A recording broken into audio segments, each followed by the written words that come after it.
Many moons ago, my son handed me a drawing, and it was me as a robot. And he looked at me with his wide eyes and he said, "You are here, mama, but you're not really here." And oh my gosh, whew, that one really stung. But you know what?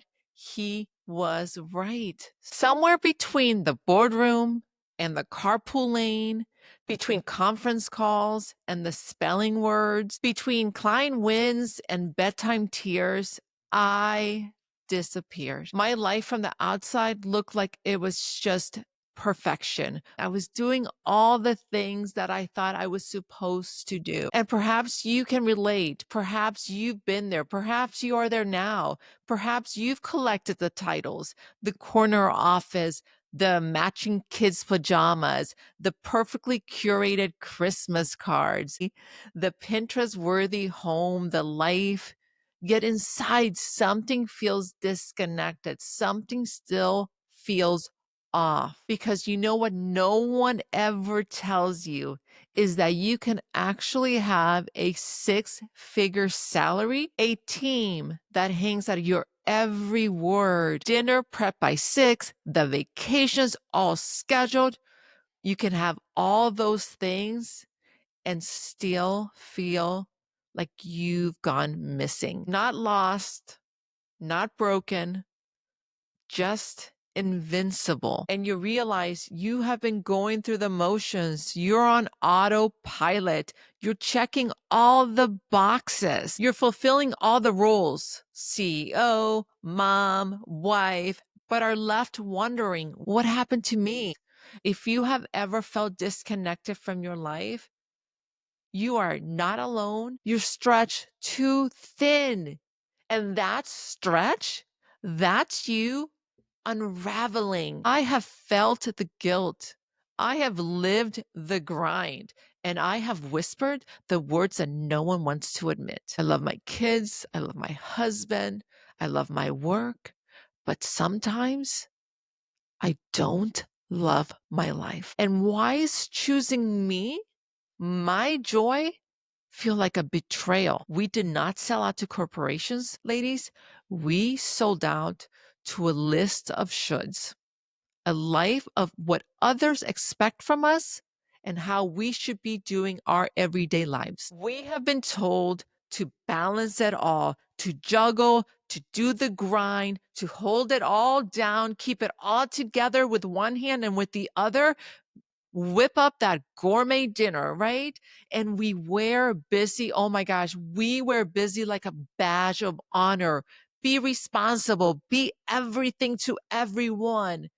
But alive inside, internally, our joy, that's a different story. We call overcommitted being successful. We call self-abandonment a sacrifice. But what if we were sold a lie? What if life isn't meant to be some tightrope? What if life is meant to be more of a rhythm, a dance? Some days you lead, some days you lean, and some days you just lay flat on the floor and tap out and be like, I'm out. I'll send the snacks. Let me ask you something, and I want you to really consider this. When was the last time that you chose her? And by her, I mean you. When was the last time you chose you? That girl that lives inside of you with the smudged eyeliner and ripped jeans and her wild dreams. When was the last time you thought about her? That woman that you were well before your calendar filled up with so many to-dos, before the expectations, before the labels, the roles, before the invincible load of all things. What about her?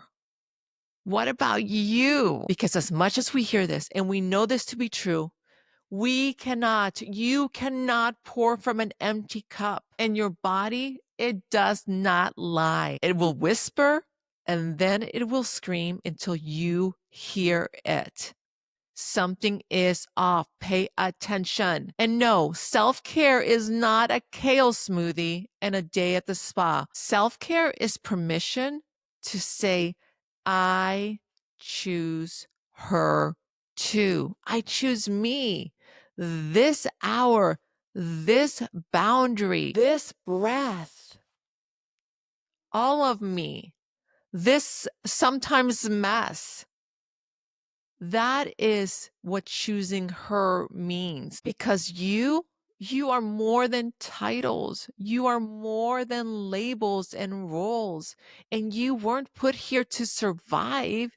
You are meant to thrive. And she's not gone. She's buried under responsibilities and permission slips and PTO requests and the belief that everyone else should come first. So I'm here asking you, reminding you to stop putting yourself at the bottom of your to-do list, to schedule time for her too. Because when you do, I promise you, the world will not fall apart. It will bend to make space for you. You're not abandoning your family. You're anchoring yourself. You're not being selfish.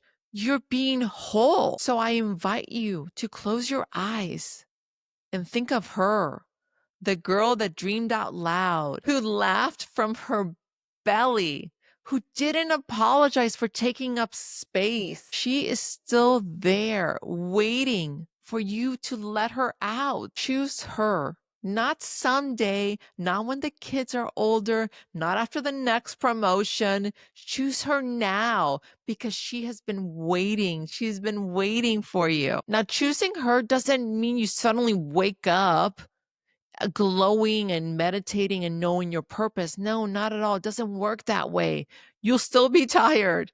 You'll still be multitasking. You're still doing all the things, but something inside shifts because you'll know that every day when you look in the mirror, when you're brushing your teeth, you'll know that this isn't about perfect balance. This is about rhythm.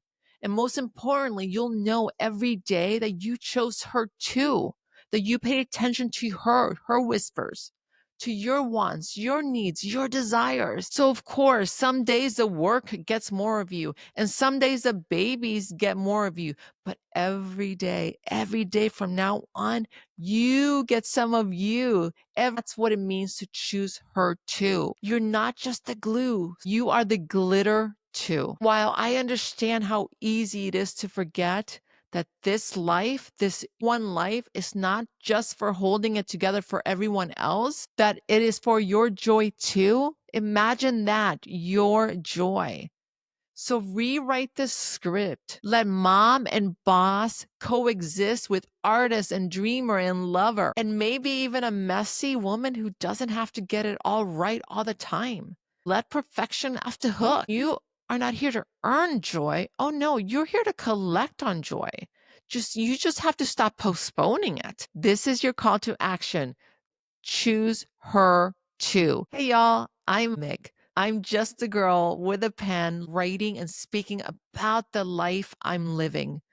I am your hype girl, your mirror holder for that woman you are becoming. And I'm here to remind you that this is your one life, your life. You get to bathe, you get to be anything and do everything that you desire. Before I sign off, I want to share a poem that I wrote. It's called Sleeping Beauty. A dim light doesn't shatter. Nah, it just fades, soft, slow, silent, until one day she forgets the sound of her voice. The fairy tale, oh, it was never a dream. It was a spell. One so strong it held her in place. She looks like she has it all, but no one asks, is she awake? Sleeping Beauty.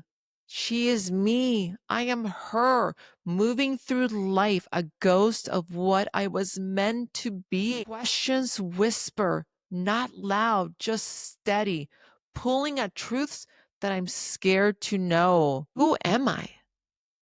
Not the labels, not the roles that I play, mom, wife, career woman.